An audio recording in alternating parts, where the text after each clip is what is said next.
A truck backed up to the house, ran a steel chute through a window in the foundation, and dumped 3 tons of coal into a wooden bin beside the furnace. A normal Tuesday in 1940, but almost unimaginable nowadays.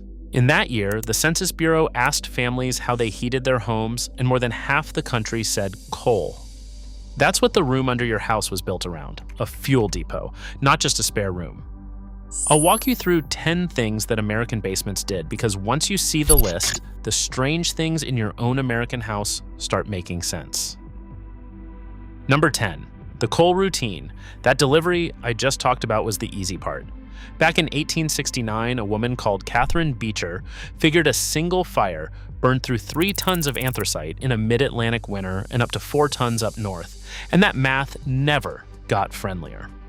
Somebody walked down those stairs every morning with a steel coal shovel, fed the fire, shook the grate, and banked it again before bed. Every morning and every night, actually, all winter long. The bin was its own room, wooden slats, coal dust on every surface. When it ran low, you called the coal company and set a kitchen chair out at the curb to save the parking spot for the truck. Whole neighborhoods ran on that rhythm, and the basement was the only floor of the house built to take it. Number 9. The ash. This is the half of the coal story that got forgotten. Burn 3 tons of coal and you get buckets of gritty gray ash week after week, all season. It went into galvanized cans beside the furnace, and in a lot of cities, a private ash man came by with a dump truck and hauled the cans away for $0.25 apiece. The leftover cinders got spread on icy sidewalks for traction. Cities plowed winter streets into gray banks of it, and come spring, the street sweepers carried it all off. So the room downstairs handled the fuel coming in and the waste going out, a loading dock on one wall and a slag pile by the other. Number 8. The cold room. Before the refrigerator, the coolest spot in the house was underground, so families walled off a corner away from the furnace and kept potatoes, apples, and onions on wooden shelves through the winter. Same job the old farm root cellar did, moved indoors, cool, dark, and a few steps from the kitchen instead of across the yard. The National Park Service has accounts of households storing root crops in jars of preserves down there well into the war years. And that, by the way, is half the answer to why Grandma's Christmas boxes lived up in the hot attic instead. The shelves at the bottom of the stairs were already spoken for. Number 7. The canning shelves. This one's hard to picture at today's scale. In 1943, American households and community canning centers put up over 4 billion jars of food, and in January 1944, poll found the average canning family filled about 165 jars a year, rows of glass quart jars floor to ceiling in the coolest, darkest room available. When home refrigerators in the supermarket spread after the war, that whole operation folded inside a decade, and the empty shelves stayed on the basement wall long after anyone remembered building them. Number 6. Laundry day.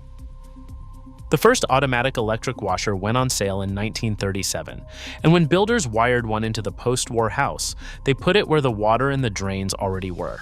Down the stairs, next to a soapstone laundry sink with clotheslines strung across the ceiling joists for rainy weeks. Every basket of clothes in the house traveled down those steps dirty and came back up wet. Then in 2017, the National Association of Home Builders asked buyers what they wanted most in a new home, and the top answer was a dedicated laundry room on the main floor. Took this industry about 80 years to move one appliance up a single flight of stairs. Number 5. The Octopus furnace. My favorite because this is the machine that explains the room. The old gravity furnace was a cast iron giant with big round ducts branching off the top like arms, and it had no blower. No fan, no motor, nothing pushing the air at all. It worked on one rule: hot air rises, which means the furnace physically had to sit at the lowest point of the house or the heat went nowhere.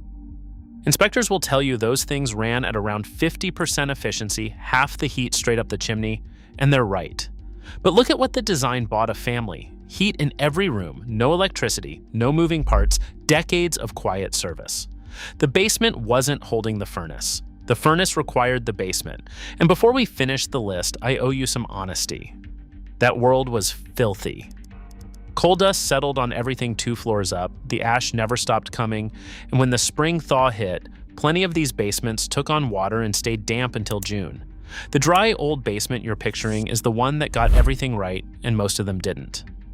Anybody who tells you it was all better back then never carried a full ash can up a flight of stairs. It was work, every day of it. If this kind of walk through the old American house is worth your time, hit subscribe. I do one of these every week, and the list of rooms is long. Number 4, summer relief.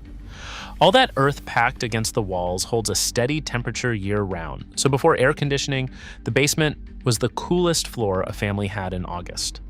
Whitewashed stone walls, a concrete floor that stayed cool to the touch, the kind of room you walked into and felt the temperature drop. Butter and milk got kept down there on the landing, and in a bad heat wave, it was the one level of the house where a person could actually sleep. No machine involved, just the ground doing the job. Number 3, the storm room. In tornado country, this floor was never optional. When the sky turned green over Kansas or Oklahoma, the family went down the stairs and waited below grade because the safest place in that kind of wind is under the ground. Concrete walls, below grade, nothing for the wind to grab. Out of everything on this list, it's the one job that never actually went away. Keep that in your back pocket for the last item on this list.